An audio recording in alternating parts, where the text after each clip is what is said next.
అందరికీ హాయ్. ఒక్కసారి ఆలోచించండి. రాత్రి 9 గంటలయ్యింది, డిన్నర్ ఇప్పుడే కంప్లీట్ చేశారు. అంతా ఓకే, కాని ఎందుకో తెలీదు మన అడుగులు మన ప్రమేయం లేకుండానే ఫ్రిడ్జ్ వైపు వెళ్తుంటాయి. మనసులో ఒకటే చిన్న ఆశ, ఏదైనా తినడానికి దొరికితే బావుండు, కొంచెం స్వీటుగానో లేక కాస్త ఉప్పుగానో. ఇలాంటి అనుభవం మనలో చాలామందికి ఎదురయ్యి ఉంటుంది కదా. అసలు ఆకలి లేనప్పుడు కూడా మనం ఎందుకు తింటాం? ఈరోజు మనం డైటింగ్ గురించో కఠినమైన రూల్స్ గురించో మాట్లాడుకోబోవట్లేదు. ఆహారంతో మనకున్న ఈ విచిత్రమైన బంధాన్ని, దాన్ని అర్థం చేసుకునే ప్రయత్నం చేద్దాం. అదే మైండ్ఫుల్ ఈటింగ్ అంటే మనస్సు పెట్టి తినడం. ఇది మనల్ని మనం శిక్షించుకోవడం కాదు, మన శరీరాన్ని గౌరవించడం నేర్చుకోవడం. సరే, మనల్ని మనమే ఒక ప్రశ్న వేసుకుందాం. భోజనం చేస్తున్నప్పుడు సరే ఇక చాలు అని ఎప్పుడు ఆపేస్తాం? ఇది చాలా సింపుల్ ప్రశ్నలా అనిపించొచ్చు, కాని ఒక్కసారి నిజాయితీగా ఆలోచిస్తే ఆ నిర్ణయం వెనక అసలు కారణమేంటి? మన కడుపు చెప్పిన మాట లేక మరేడైనానా? నిజం చెప్పాలంటే మనలో చాలామంది మన శరీరంతో కనెక్షన్ కోల్పోయాం. బయట ప్రపంచం చెప్పే మాటలన్నీ వింటున్నాం గాని లోపల్నించి వచ్చే సంకేతాలను మాత్రం అస్సలు పట్టించుకోవట్లేదు. అసలు ఆ బయటి సంకేతాలు ఏంటో ఒకసారి చూద్దామా? మనలో చాలామందికి చిన్నప్పుడ్నుంచి ఇదే నేర్పించారు. కంచంలో ఒక్క మెతుకు కూడా వదిలిపెట్టకూడదు. ఈ మాట మనందరికీ గుర్తుంది కదా. అది మంచి ఉద్దేశంతో చెప్పిన మాటే, కాని దానివల్ల ఏమైందంటే మన కడుపు నిండినా సరే ప్లేట్లో ఇంకా అన్నముంటే దాన్ని పూర్తి చేయడమే మన బాధ్యత అన్నట్టు ఫీలవుతాం.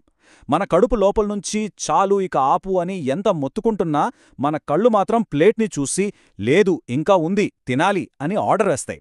ఈ అలవాటు వల్ల మన ఆకలికి కడుపు నిండటానికి మధ్య ఉన్న ఆ సహజమైన సంబంధాన్ని మనం పూర్తిగా మర్చిపోయాం.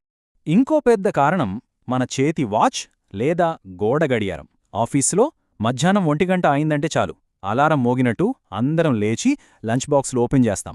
నిజంగా ఆకలి వేస్తోందా లేదన్నది సెకండరీ.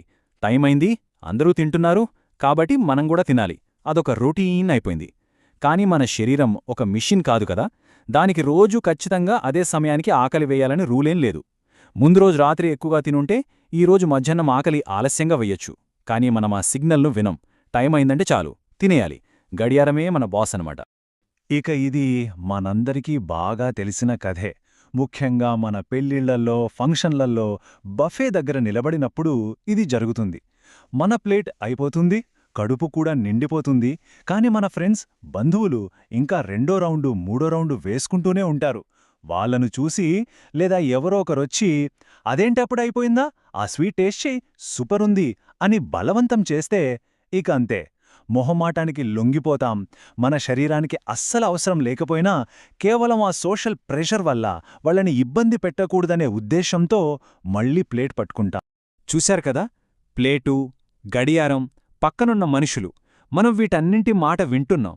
కాని పాపం మన శరీరం లోపలి నుంచి ఎంతో నెమ్మదిగా ఇచ్చే చిన్న చిన్న సంకేతాలను మాత్రం పూర్తిగా గాలికొదిలేస్తున్నాం. ఈ గ్యాపు, ఈ డిస్కనెక్ట్ వల్లే మనకు ఆహారంతో ఇన్ని సమస్యలు మొదలవుతున్నాయి. అసలు మన శరీరం ఆహారాన్ని ఎందుకు అడుగుతుందో ఒక్కసారి గుర్తు చేసుకుందాం. మనం తినే ఆహారం కేవలం రుచి కోసమో టైంపాస్ కోసమో కాదు. అది మన శరీరానికి ఫ్యూయల్ లాంటిది. మనం ఉదయం లేచిన దగ్గర్నుంచి రాత్రి పడుకునే వరకు చేసే ప్రతి చిన్న పనికి ఎనర్జీ కావాలి. ఆ ఎనర్జీ ఎక్కడ్నుంచొస్తుంది? ఆహారం నుంచే. మన శరీరంలో ప్రతిరోజూ కొన్ని కోట్ల కణాలు రిపేర్ అవుతూ ఉంటాయి. ఈ రిపేర్ ప్రాసెస్కి ప్రోటీన్లు, విటమిన్లు కావాలి. మన మెదడు సరిగ్గా ఆలోచించాలన్నా, మన హార్మోన్లు బ్యాలెన్స్డ్గా పనిచేయాలన్నా సరైన పోషకాలు అందాలి. సో ఆహారం అనేది ఒక బాధ్యత. ఈ వాక్యం చాలా పవర్ఫుల్. మన శరీరం ఒక అద్భుతమైన యంత్రం. దానికి ఒక ఇన్బిల్ట్ ఇంటెలిజెన్స్ ఉంది. ఎప్పుడు ఎనర్జీ అవసరమో, ఎప్పుడు పోషకాలు కావాలో, ఎప్పుడు కడుపు నిండిందో దానికి ఖచ్చితంగా తెలుసు. అది మనకు చిన్న చిన్న సిగ్నల్స్ రూపంలో చెబుతూనే ఉంటుంది. కాని మనం ఆ సిగ్నల్స్ను వినడం ఎప్పుడో మానేశాం. సో ప్రాబ్లం మన శరీరంలో లేదు, మనం దానితో కమ్యూనికేట్ చేయడంలో ఫెయిల్ అవుతున్నాం. మైండ్ఫుల్ ఈటింగ్ అంటే ఇంకేదో కాదు, ఆ సంభాషణను మళ్లీ మొదలుపెట్టడమే. అయితే ఈ వెనకపోవడం వెనక, ఈ అతిగా తినడం వెనక అసలు సూత్రధారి మన కడుపు కాదు, మన మెదడు. మన మెదడు కొన్నిసార్లు ఒక ఆటోపైలట్ మోడ్లోకి వెళ్ళిపోతుంది. అది మనల్ని ఎలా తప్పుదారి పట్టిస్తుందో సైన్స్ పరంగా కాస్త సింపుల్గా అర్థం చేసుకుందాం. ఉదాహరణకి రోజూ ఆఫీస్ నుండి ఇంటికి రాగానే సోఫాలో కూర్చుని టీవీ ఆన్ చేసి పక్కన స్నాక్స్ పెట్టుకుని తినే అలవాటుందనుకోండి. కొన్నాళ్ళకేమవుతుందంటే మీరు సోఫాలో కూర్చోగానే మీకు ఆకలి లేకపోయినా మీ మెదడు మాత్రం స్నాక్స్ని డిమాండ్ చేస్తుంది. ఇదంతా ఎలా జరుగుతుంది? మన బ్రెయిన్లో డోపమైన్ అనే ఒక కెమికల్ మెసెంజర్ ఉంటుంది. మనకు నచ్చిన పని చేసినప్పుడు, ఉదాహరణకు టేస్టీగా ఉండే బిర్యానీ తిన్నప్పుడు, మన బ్రెయిన్ ఈ డోపమైన్ను రిలీజ్ చేస్తుంది. ఇది మనకు ఒక చిన్న కిక్, ఒక ఆనందాన్ని, సంతృప్తిని ఇస్తుంది. మన మెదడు ఈ అనుభూతిని గుర్తుపెట్టుకుంటుంది. ఆహా, బిర్యానీ తింటే చాలా బాగుంది, ఈ ఫీలింగ్ మళ్ళీ కావాలి అని మనల్ని ప్రోత్సహిస్తుంది. ఇది మన మనుగడ కోసం ఏర్పడిన ఒక సహజమైన వ్యవస్థ. పూర్వకాలంలో ఎక్కువ శక్తినిచ్చే ఆహారాన్ని గుర్తించడానికి ఇది చాలా సహాయపడింది. కానీ మోడర్న్ ఫుడ్ ఇండస్ట్రీ ఈ సిస్టమ్ను హైజాక్ చేసింది. వాళ్లు తయారు చేసే ప్యాకేజ్డ్ ఫుడ్స్లో ఉప్పు, చక్కెర, కొవ్వులను ఒక పర్ఫెక్ట్ కాంబినేషన్లో కలుపుతారు. వీటినే సైంటిస్టులు హైపర్ ప్యాలటబుల్ ఫుడ్స్ అంటారు. మనం తినే బంగాళదుంప chips, cool drinks, ice creams అన్నీ ఈ కేటగిరీకే వస్తాయి. ఇవి మన బ్రెయిన్లోని డోపమైన్ వ్యవస్థను ఒక యాపిల్ పండు కంటే 100 రెట్లు ఎక్కువగా ఉత్తేజపరుస్తాయి. దీంతో బ్రెయిన్కి అదొక పెద్ద రివార్డ్లో అనిపించి మళ్లీ మళ్లీ అదే కావాలని ఒక బలమైన కోరికను, అంటే క్రేవింగ్ను పుట్టిస్తుంది. దీనికి తోడు మనం ఫోన్ లేదా టీవీ చూస్తూ తినడం వల్ల ఏం తింటున్నామో, ఎంత తింటున్నామో మన బ్రెయిన్ రిజిస్టర్ చేసుకోదు.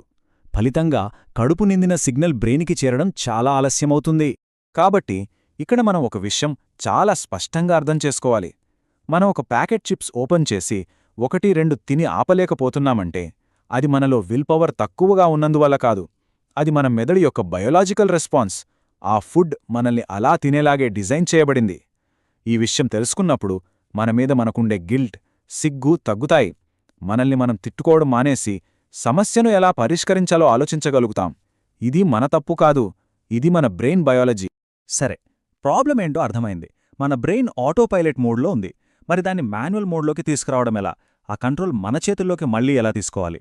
ఇక్కడే మనకు మైండ్ఫుల్ ఈటింగ్ ఒక దారి చూపిస్తుంది. ఇది మనల్ని మనం మేల్కొలిపే ఒక ప్రక్రియ.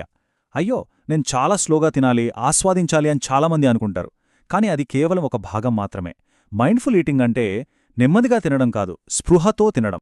మైండ్ఫుల్ ఈటింగ్లో అతి ముఖ్యమైన మొదటి అడుగు తినడానికి ముందు ఒక్క క్షణం ఆగడం. ఆగి మనల్ని మనం ఈ ప్రశ్న వేసుకోవాలి. నాకిప్పుడు నిజంగా ఆకలి వేస్తోందా? లేక నేను బోరుకొట్టి తింటున్నానా, స్ట్రెస్లో ఉండి తింటున్నానా, పక్కన వాళ్లు తింటున్నారని తింటున్నానా? ఉదాహరణకు, వర్క్ ఫ్రం హోం చేసే సంధ్య అనే అమ్మాయి ఉంది. ఆమెకు ప్రతి 2 గంటలకొకసారి కిచెన్లోకి వెళ్లి ఏదో ఒకటి తినే అలవాటుంది. ఆమె ఈ ప్రశ్న వేసుకున్నప్పుడు ఒక విషయం అర్థమైంది. ఆమెకు ఆకలి వెయ్యట్లేదు, పని మధ్యలో ఒక బ్రేక్ కావాలి. ఆ బ్రేక్ను ఆమె ఆహారంతో నింపుతోంది. ఆ ట్రిగ్గర్ను గుర్తించడమే మొదటి విజయం. ఈ రెండింటి మధ్య తేడాను గుర్తించడం చాలా ముఖ్యం. శారీరక ఆకలి అంటే నిజమైన ఆకలి నెమ్మదిగా మొదలవుతుంది. కడుపులో కొంచెం ఖాళీగా అనిపిస్తుంది. దానికి అన్నం, కూర పెట్టినా, ఒక పండు ఇచ్చినా అది సంతృప్తి చెందుతుంది. కాని బ్రెయిన్ ఆకలి లేదా ఎమోషనల్ ఆకలి అలా కాదు. అది అకస్మాత్తుగా ఒక తుఫాన్లా వస్తుంది.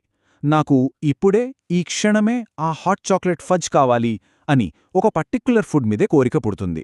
అది చాలా అర్జెంటుగా అనిపిస్తుంది. ఈ తేడాను గమనించడం మొదలుపెడితే మన ఆహారపు అలవాట్లపై మనకు కంట్రోల్ వస్తుంది.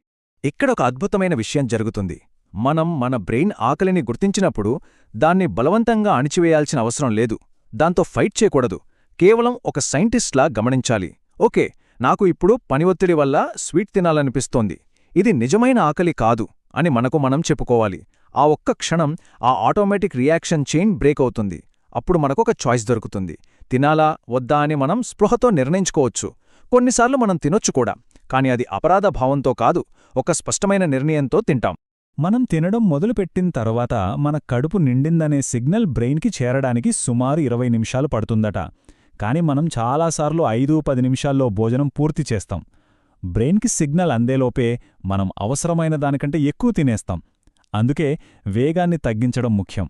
తినేముందొక్క క్షణం ఆగి మన ప్లేట్లోని ఆహారాన్ని చూడండి. దాని రంగులను, వాసనను గమనించండి. ప్రతి ముద్దను బాగా నమిలి దానిలోని ప్రతి రుచిని ఆస్వాదించండి. ఇలా చేయడం వల్ల తక్కువ ఆహారంతోనే మనకు ఎక్కువ సంతృప్తి లభిస్తుంది, జీర్ణక్రియ కూడా మెరుగుపడుతుంది. ఇది మైండ్ఫుల్ ఈటింగ్లోని చాలా కీలకమైన అంశం. కడుపు నిండటం వేరు, సంతృప్తి చెందటం వేరు. కడుపు నిండటం అంటే పొట్టలో ఇక స్థలం లేదని చెప్పే ఒక ఫిజికల్ ప్రెషర్. ఇది కొంచెం అసౌకర్యంగా ఉంటుంది. కానీ సంతృప్తి అనేది ఒక మెంటల్ కంప్లీట్నెస్. ఆహా, రుచి చాలా బావుంది, నా మనసు, శరీరం రెండూ తృప్తి చెందాయి, ఇక చాలు అని అనిపించటం. మనం నెమ్మదిగా ఆస్వాదిస్తూ తింటున్నప్పుడు మొదటి ముద్దకున్నంత టేస్ట్ పదో ముద్దకు ఉండదు. ఆ రుచి తగ్గడాన్ని గమనించి ఆపగలిగితే అదే నిజమైన సంతృప్తి. ఇది మనల్ని తర్వాత గంటల్లో మళ్ళీ ఏదైనా తినాలనే కోరిక నుంచి కాపాడుతుంది. మైండ్ఫుల్ ఈటింగ్ అనేది కేవలం కొన్ని టెక్నిక్స్ పాటించడం కాదు. ఇది ఆహారం పట్ల మన దృక్పథాన్ని, మన మైండ్సెట్ను పూర్తిగా మార్చే ఒక ప్రయాణం. మనం ఆహారాన్ని ఒక శత్రువులా చూసి దాన్ని కంట్రోల్ చేయడానికి ప్రయత్నిస్తాం. నేను స్వీట్స్ తినకూడదు, కార్బ్స్ తగ్గించాలి అంటూ కఠినమైన నియమాలు పెట్టుకుంటాం. కాని ఈ కంట్రోల్ ఎప్పుడూ పనిచేయదు. దీనికి బదులుగా మనం ఆహారాన్ని, మన శరీరాన్ని గౌరవించడం నేర్చుకోవాలి. మనం అనుకోకుండా ఒక జిలేబీ ఎక్కువ తిన్నామనుకోండి, వెంటనే మనలో గిల్ట్ మొదలవుతుంది. అయ్యో తినేశాను, నేను వేస్ట్. ఈ గిల్ట్ మనలో స్ట్రెస్ని పెంచుతుంది. ఆ స్ట్రెస్ మళ్ళీ మనల్ని తినేలా చేస్తుంది. ఇదొక విషవలయం. దీనికి బదులుగా అపరాధ భావన స్థానంలో అవగాహనను తీసుకురావాలి. ఓకే, నేను స్ట్రెస్లో ఉన్నాను కాబట్టి జిలేబీ తిన్నాను, నెక్స్ట్ టైం జాగ్రత్త పడతాను, అంతే. మన శరీరం ఆకలి వేస్తోందని చెబితే దాన్ని గౌరవించి మంచి ఆహారమివ్వాలి. అది సంతృప్తి చెందానని చెప్పినప్పుడు దాన్ని గౌరవించి ఆపేయాలి. ఆహారం తినేటప్పుడు కలిగే ఆనందాన్ని కూడా గౌరవించాలి. ఇదంతా విన్న తర్వాత అబ్బో ఇవన్నీ నేను చేయగలనా అని భయపడకండి. మన జీవితాన్ని ఒక్కరోజులో మార్చేయాల్సిన అవసరం లేదు. చిన్నగా, చాలా చిన్నగా మొదలుపెట్టాలి. రోజులో మనం ప్రశాంతంగా తినగలిగే ఒక్క భోజనాన్ని ఎంచుకోండి. ఉదాహరణకు ఉదయం తాగే కాఫీ లేదా టీ. దాన్ని ఫోన్ పక్కన పెట్టి కేవలం దాని వాసన, రుచిని గమనిస్తూ తాగండి. లేదా మధ్యాహ్న భోజనంలో మొదటి 2 ముద్దలను చాలా నెమ్మదిగా ప్రతి రుచిని గమనిస్తూ తినండి. ఆ తర్వాత మామూలుగా తినేయండి. ఈ చిన్న చిన్న మార్పులే కాలక్రమేణా పెద్ద పరివర్తనకు దారితీస్తాయి. ఒక్క విషయం గుర్తుంచుకోండి, ఈ ప్రయాణంలో మనం ఎప్పుడూ ఫెయిల్ అవ్వం. ఎందుకంటే ఇదొక పరీక్ష కాదు, ఇదొక ప్రాక్టీస్. కొన్ని రోజులు బాగా చేస్తాం, కొన్ని రోజులు పాత అలవాట్లోకి జారిపోతాం. అది చాలా సహజం. మనల్ని మనం తిట్టుకోకుండా మళ్లీ ప్రయత్నించడమే ముఖ్యం. మన మెదడుకు, మన శరీరానికి మధ్య తెగిపోయిన ఆ బంధాన్ని మళ్లీ అత్తుక్కోవడమే మన లక్ష్యం. పరిపూర్ణత కాదు, పునఃసంధానమే ముఖ్యం. కాబట్టి ఈ విశ్లేషణ ముగిసిన తరువాత మన తరువాతి భోజనం దగ్గర లేదా ఇప్పుడే ఒక్క క్షణం ఆగి లోపలికి దృష్టి సారిద్దాం. మన శరీరం మనతో ఏం మాట్లాడాలని ప్రయత్నిస్తోంది? దానికి నిజంగా ఆహారం కావాలా? లేక కాస్త నీళ్లు కావాలా? లేక కాసేపు విశ్రాంతి కావాలా? లేక మనం ఒత్తిడిలో ఉన్నామని చెబుతోందా? వినడానికి ప్రయత్నించండి. ఆ సమాధానాలన్నీ మన లోపలే ఉన్నాయి. ఆహారంతో మన సంబంధాన్ని సరిచేసుకోవడమనేది మన శారీరక ఆరోగ్యానికే కాదు, మానసిక ప్రశాంతతకు కూడా చాలా ముఖ్యం. ఈ విశ్లేషణ మీకు ఆ దిశగా ఒక కొత్త ఆలోచనను ఇచ్చిందని ఆశిస్తున్నాను. మీకు ఈ విషయంపై ఏమనిపించిందో కింద కామెంట్స్లో తప్పకుండా చెప్పండి. ఇలాంటి మరిన్ని లోతైన విశ్లేషణల కోసం ఈ ఛానల్కు సబ్స్క్రైబ్ చేసుకోవడం మర్చిపోకండి. మీ సమయానికి ధన్యవాదాలు.